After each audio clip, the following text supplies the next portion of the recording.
أشهد أن لا إله إلا الله وحده لا شريك له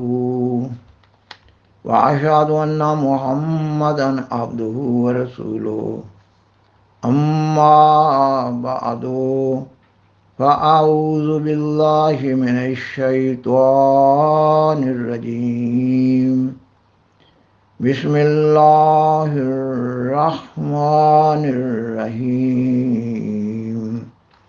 سامعین و ناظرین کرام، السلام علیکم ورحمۃ اللہ وبرکاتہ۔ انجیل متی باب 23 کی آیت 1 تا 7 میں حضرت مسیح عیسیٰ بن مریم علیہ السلام کے وقت میں یہود کے علماء کی اخلاقی و مذہبی حالت بیان کی گئی ہے۔ یہ کہ اس وقت یسوع نے بھیڑ سے اور اپنے شاگردوں سے یہ باتیں کی کہ فقیہ اور فریسی موسیٰ کی گدی پر بیٹھے ہیں، پس جو کچھ وہ تمہیں بتائیں وہ سب کرو اور مانو، لیکن ان کے سے کام نہ کرو، کیونکہ وہ کہتے اور کرتے نہیں۔ وہ ایسے بھاری بوجھ جن کو اٹھانا مشکل ہے باندھ کر لوگوں کے کندھوں پر رکھتے ہیں، مگر آپ ان کو اپنی انگلی سے بھی ہلانا نہیں چاہتے۔ وہ اپنے سب کام لوگوں کو دکھانے کو کرتے ہیں، کیونکہ وہ اپنے تعویذ بڑے بناتے اور اپنی پوشاک کے کنارے چوڑے رکھتے ہیں، اور ضیافتوں میں صدر نشینی اور عبادت خانوں میں اعلیٰ درجوں کی کرسیاں اور بازاروں میں سلام اور آدمیوں سے ربی کہلانا پسند کرتے ہیں۔ اور قرآن مجید میں بھی کئی ایک مقامات پر یہودی علماء کی اخلاقی اور مذہبی حالت کا ذکر ہوا ہے۔ مثلا اللہ تعالیٰ قرآن مجید کی سورۃ المائدہ کی آیت 42 میں بیان فرماتا ہے، ان لوگوں میں سے جو یہودی ہوئے یہ جھوٹ کو بڑے انہماک سے سننے والے ہیں۔ اور سورۃ المائدہ کی آیت 43 میں یہود کے ذکر میں ہے، جھوٹ کو بڑے انہماک سے سننے والے، بہت بڑھ چڑھ کر مال حرام کھانے والے ہیں۔ سورۃ المائدہ کی آیت 63 اور 64 میں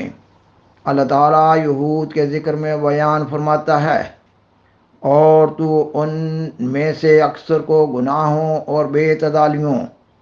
اور ان کے حرام مال کھانے میں ایک دوسرے سے بڑھ چڑھ کر کوشش کرتا ہوا پائے گا۔ یقیناً بہت ہی برا ہے جو وہ عمل کرتے ہیں۔ کیوں نہ ربانیوں نے اور علماء نے انہیں گناہ کی بات کہنے اور ان کے حرام کھانے سے روکا۔ یقیناً بہت ہی برا ہے جو وہ کیا کرتے تھے۔ اور اللہ تعالیٰ سورۃ المائدہ کی آیت 61 میں بیان فرماتا ہے، تو کہہ دے کہ کیا میں تمہیں اس سے بھی زیادہ بدتر چیز کی خبر دوں جو تمہارے لیے اللہ کے پاس بطور جزا ہے۔ وہ جس پر اللہ نے لعنت کی اور اس پر غضبناک ہوا،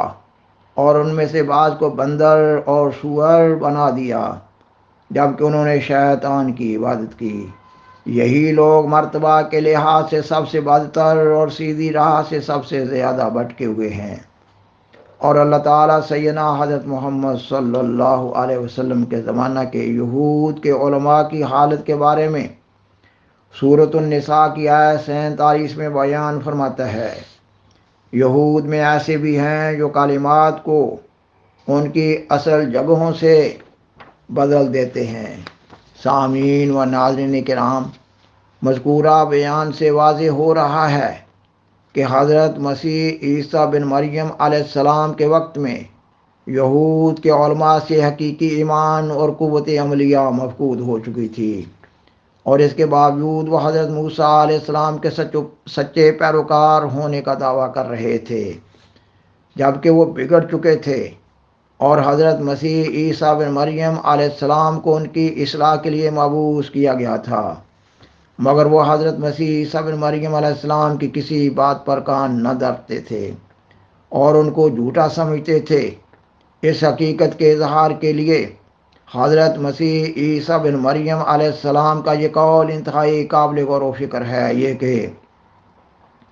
فقیہ اور فریسی موسیٰ کی گدی پر بیٹھے ہیں، پس جو کچھ وہ تمہیں بتائیں وہ سب کرو اور مانو، لیکن ان کے سے کام نہ کرو، حضرت مسیح عیسیٰ بن مریم علیہ السلام اپنے وقت میں یہود کے علماء کے بارے میں مزید بیان فرماتے ہیں۔ وہ اپنے سب کام لوگوں کو دکھانے کو کرتے ہیں، کیونکہ وہ اپنے تعویذ بڑے بناتے اور اپنی پوشاک کے کنارے چوڑے رکھتے ہیں۔ خاکسار بیان کرتا ہے کہ حضرت مسیح عیسیٰ بن مریم علیہ السلام کے اقوال سے یہ معلوم ہو رہا ہے کہ یہود کے اس وقت کے چھوٹے بڑے علماء اپنی چھوٹی بڑی ریاست بنائے ہوئے تھے، یعنی یہ کہ وہ مذہب کی بنیاد پر اپنی روزی روٹی کا سامان کیے ہوئے تھے۔ وہ اپنی روزی روٹی کو محفوظ رکھنے کی خاطر حضرت مسیح عیسیٰ بن مریم علیہ السلام کی شدید مخالفت کر رہے تھے۔ اور یہ جو بیان کیا گیا ہے کہ وہ اپنے تعویذ بڑے بناتے ہیں، اس جگہ تعویذ سے مراد یہودی علماء کے مقبرے ہیں، جن کو یہودی لوگ سجدہ گاہ بنائے ہوئے تھے، اور تعویذ سے وہ خانقاہیں بھی مراد ہیں جن کے وہ نسل بعد نسل وارث ہوتے چلے جا رہے تھے، اور وہ اپنی ریاست کو چھوڑنے کے لیے تیار نہ تھے۔ اللہ تعالیٰ نے یہود کے علماء کو ان کی شرارتوں کے سبب قرآن مجید میں ان کو بندر اور سور قرار دیا، اور فرمایا کہ یہ لوگ مرتبہ کے لحاظ سے سب سے بدتر اور سیدھی راہ سے سب سے زیادہ بھٹکے ہوئے ہیں۔ اور قرآن مجید میں سیدنا حضرت محمد صلی اللہ علیہ وسلم کے زمانہ کے یہود کے علماء کی ایک علامت یہ بھی بیان کی گئی ہے کہ وہ کلمات کو ان کی اصل جگہ سے بدل دیتے ہیں۔ خاکسار بیان کرتا ہے کہ خاکسار نے انجیل اور قرآن مجید کی روح سے حضرت مسیح عیسیٰ بن مریم علیہ السلام کے وقت میں قوم یہود بالخصوص یہود کے علماء کی اخلاقی اور مذہبی حالت کا ذکر کیا ہے۔ نیز سیدنا حضرت محمد رسول اللہ خاتم الانبیاء صلی اللہ علیہ وسلم کے وقت میں یہود کے علماء کی اخلاقی اور مذہبی حالت بھی بیان کی ہے۔ سامعین و ناظرین کرام، خدا را مذکورہ مضمون کو اپنے ذہن میں محفوظ رکھتے ہوئے سیدنا حضرت محمد صلی اللہ علیہ وسلم کی اس حدیث پر گہرا غور و فکر کریں، جو کہ حدیث کی کتاب مشکات کتاب العلم میں ہے۔ آپ صلی اللہ علیہ وسلم اپنی امت کے آخری زمانہ یعنی حضرت امام مہدی و مسیح موعود علیہ السلام کے وقت کی حالت کے ذکر میں بیان فرماتے ہیں، لوگوں پر ایسا زمانہ آئے گا جب اسلام کا صرف نام باقی رہ جائے گا اور قرآن کے صرف الفاظ باقی رہ جائیں گے۔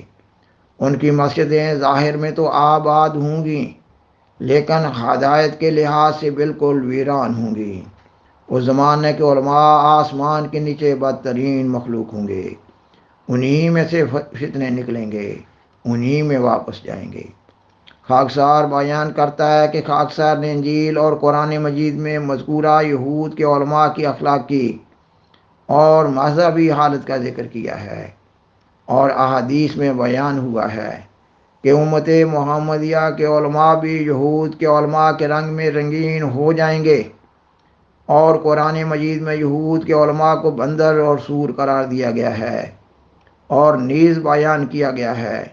کہ وہ مرتبہ کے لحاظ سے سب سے بدتر اور سیدھی راہ سے سب سے زیادہ بھٹکے ہوئے ہیں۔ اور سیدنا حضرت محمد صلی اللہ علیہ وسلم کی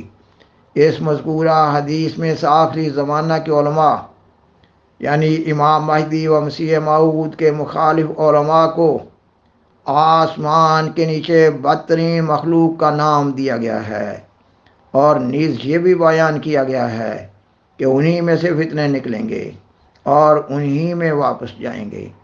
خاکسار بیان کرتا ہے کہ ہر عقل مند مسلمان کو مسلمانوں اور مسلمان علماء کی موجودہ حالت کا بخوبی علم ہے۔ خرابی ہمیشہ اوپر سے آتی ہے، علماء بگڑے ہیں تو مسلمان زوال کا شکار ہیں۔ ہمارے پیارے آقا و مولا سیدنا حضرت محمد رسول اللہ خاتم الانبیاء صلی اللہ علیہ وسلم نے اس زمانہ کے علماء سے مسلمانوں کو نہ صرف ہوشیار کیا تھا بلکہ ڈرایا تھا، اور امام مہدی و مسیح موعود کی آواز پر لبیک کہنے کی تلقین فرمائی تھی۔ اللہ تعالیٰ نے قرآن مجید کی سورت الفاتحہ میں مسلمانوں کو صراط مستقیم پر چلنے کی توفیق پانے کی دعا سکھائی ہے، اور نیز مغضوب اور ضالین کے راستہ پر نہ چلنے کی قوت پانے کی دعا کرنے کی ہدایت کی ہے۔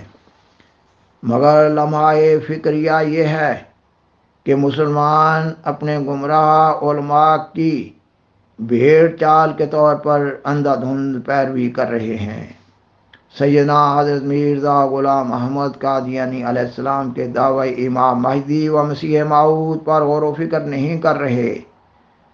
اپنے اور اپنی اولادوں کے انجام سے غافل ہیں۔ سامعین و ناظرین کرام، بالآخر درخواست ہے کہ برائے مہربانی اس پروگرام کو دوسروں سے شیئر کریں، اور حضرائے کرم میں اس چینل کو سبسکرائب کریں۔ جزاکم اللہ تعالی احسن جزا، وآخر دعوانا ان الحمد للہ رب العالمین، والسلام علیکم ورحمۃ اللہ وبرکاتہ۔ شکریہ۔